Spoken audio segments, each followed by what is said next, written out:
Bismillahirrahmanirrahim. Assalamu alaikum students of class 4. Today is lecture number 42 of mathematics and the topic is decimals. Okay? आगे हम lecture को continue करते हैं. Last lecture में हम लोगों ने टेंस प्लेस, हंड्रेड प्लेस और थाउजेंड्स प्लेस के बारे में पढ़ा था. ओके?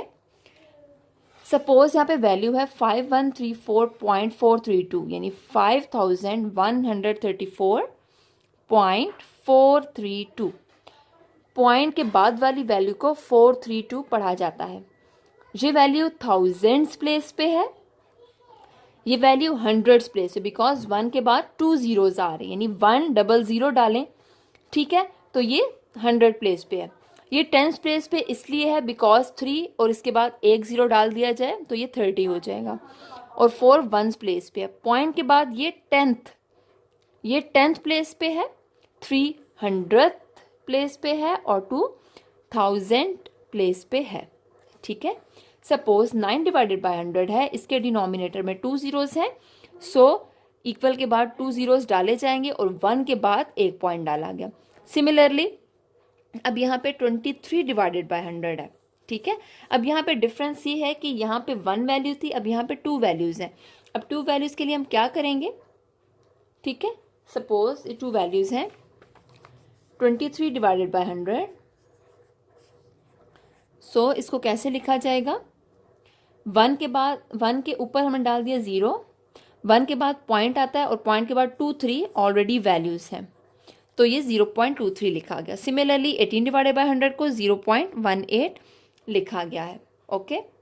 एंड 0.52 को कैसे लिखा गया? यानी इस पॉइंट के नीचे डाल दिया 1 और पॉइंट के बाद कितनी वैल्यूज़ हैं उतने जीरोज डाल दिए गए हैं.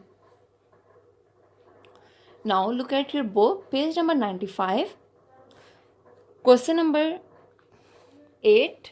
Okay. Question number 8 is Question number 8 is write these as decimal numbers. Page 95, question number 8 and A part. 10 whole 1 by 10. ठीक है. 10 whole 1 by 10 को कैसे लिखा जाएगा? सबसे पहले हम इसको सिंपल फ्रैक्शन में कन्वर्ट करेंगे. 10 tens are 100. Okay. 10 tens are 100. 100 plus 1 that is 101 divided by 10. ठीक है. इसको पॉइंट में कैसे लिखा गया है? यहाँ पे 101 है डिवाइडेड बाय 10 है, यानी मैंने बताया था कि इस 1 के बाद यानी 101 डिवाइडेड 10 है, इस 1 के बाद पॉइंट डाला जाएगा तो ये आंसर में 10.1 आएगा. Question number 9 is write these as fractions. ठीक है. राइट दीज एज फ्रैक्शंस को कैसे लिखा जाएगा? 2.7 है, 2.7 है, पॉइंट के नीचे 1 लगा दिया और पॉइंट के बाद जितनी वैल्यूज हैं उतने जीरोज लगाए गए. सिमिलरली इसी का जी पार्ट है क्वेश्चन नंबर 9 का, पेज नंबर 95 का 0.002. तो पॉइंट के नीचे 1 डाल दिया और पॉइंट के बाद जितने जीरोज हैं उतने जीरोज डाले गए. Question number 10 is write as decimal numbers. 18 tens. अब स्टूडेंट आपको पता होना चाहिए कि 10th प्लेस कौन सी है, 100 प्लेस कौन सी है और 1000 प्लेस कौन सी है.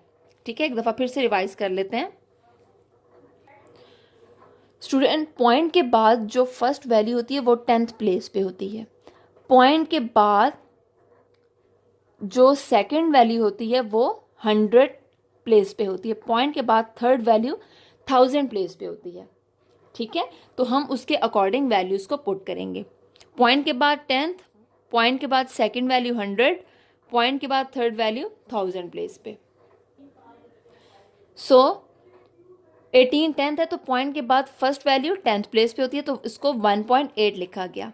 अब यहाँ पे 0 10th है, 0 100 है और 2000 यानी पॉइंट के बाद फर्स्ट वैल्यू 10th पे होती है, सेकंड वैल्यू 100 पे होती है और थर्ड वैल्यू 2000 है वो थर्ड प्लेस पे होगी. ठीक है. Now question number 11 is right the place value of the circle digits. 21.201. अभी कौन सी प्लेस है जो सर्कल हुई हुई है? ये 10th प्लेस है. Okay. Now question number 12 is convert these fractions into decimals. In fractions को डेसिमल में कन्वर्ट करना है. अब स्टूडेंट डेसिमल में कन्वर्ट करने के लिए आपने देखा होगा कि जो भी हमने फ्रैक्शंस पढ़ी हैं उनके डिवाइड में या 10 है या 100 है या 1000 है. ठीक है। सो इन फ्रैक्शंस को डेसिमल में कन्वर्ट करने के लिए आपने याद रखना है कि हम इन नंबर्स को यानी हम डिनोमिनेटर को किससे मल्टीप्लाई करें, या 10 आए या 100 आए या 1000 आए। आपने न्यूमिनेटर को नहीं देखना। ओके 1 डिवाइडेड बाय 4 है, 4 को मैं किससे मल्टीप्लाई करूं, या के 10 आए या 100 आए या 1000 आए। अब आपको पता है 4 2 जार 8 होता है, 4 3 जार 12 होता है, तो इट मीन्स 4 के टेबल में 10 नहीं आता। लेकिन अगर 4 को मैं 25 से मल्टीप्लाई करूंगी तो क्या आएगा, 25 4 जार 100, यानी जो मैं डिनोमिनेटर में वैल्यू को मल्टीप्लाई कर रही हूँ वो उसके मैं न्यूमिनेटर में भी वैल्यू को मल्टीप्लाई करूंगी। तो 25 4 जार 100 एंड 25 1 जार 25। अब यहाँ पे आप सिंपल इजीली डेसिमल पॉइंट लगा सकते हैं। 1 के बाद पॉइंट लगेगा यानी 0.25, 1 के ऊपर 0 और 1 के बाद पॉइंट और ये 25, सो आंसर इज 0.25। ओके ठीक है स्टूडेंट्स, तो आपको थोड़ा बहुत याद रखना पड़ेगा कि 4 को किससे मल्टीप्लाई करेंगे 100 होगा, 25 से मल्टीप्लाई करेंगे तो 100 होगा। Now question number 13 is now change these mixed numbers into decimal numbers. In numbers को होल नंबर्स कहा जाता है या मिक्स्ड नंबर्स कहा जाता है। 10 1s are 10, 10 + 3 13, ठीक है। सो ये क्या बन गया 13/10। अब 1 के बाद पॉइंट डाला जाता है, so answer is 1.3। Okay now question number 14 is write these as mixed numbers in their lowest terms. ठीक है, इनको हमने इन मिक्स्ड नंबर्स को हमने लोएस्ट टर्म्स में कन्वर्ट करना है। Page 95 and part number 8 2.624। अब इसको कैसे लिखा जाएगा, इस क्वेश्चन को कैसे सॉल्व किया जाएगा। अब जो नंबर पॉइंट से पहले है इसको मैं होल फॉर्म में मैंने लिख दिया। क्वेश्चन में लिखा है write these as mixed number, यानी ये मैंने जो नंबर लिखा है एज अ मिक्स्ड नंबर की फॉर्म में लिख दिया है। अब पॉइंट के बाद वाली वैल्यू 624 है, ठीक है, और पॉइंट की जगह मैंने 1 डाल दिया, पॉइंट के बाद 3 zeros हैं ये मैंने डाल दिए। ठीक हो गया। नाउ इस 2 को मैंने साइड पे रख दिया। ओके अब 624 डिवाइडेड बाय 1000 है।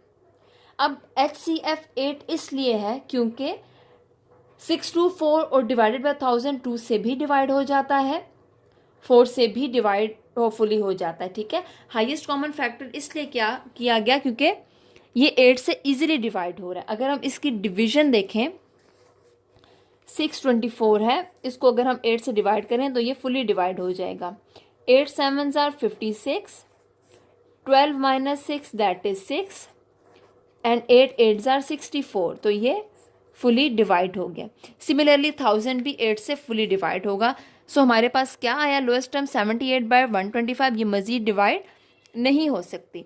अगर आप चाहें तो आप इसको 2 से भी पहले इनको लोएस्ट फॉर्म में कन्वर्ट कर लें, फिर मजीद देखें अगर ये और डिवाइड होती है किसी और नंबर से तो डिवाइड करें, लेकिन मैंने इसको हाईएस्ट कॉमन फैक्टर यानी ये 8 से सिंपली डिवाइड कर दिया है। और जो मेरे पास मिक्स नंबर है वो आंसर में एज इट इज रहेगा। ठीक है, यानी 2.624 किसके इक्वल हुआ 78 डिवाइडेड बाय 125, और ये जो मिक्स नंबर था ये मैंने एज इट इज इसके साथ सेम डाल दिया। ओके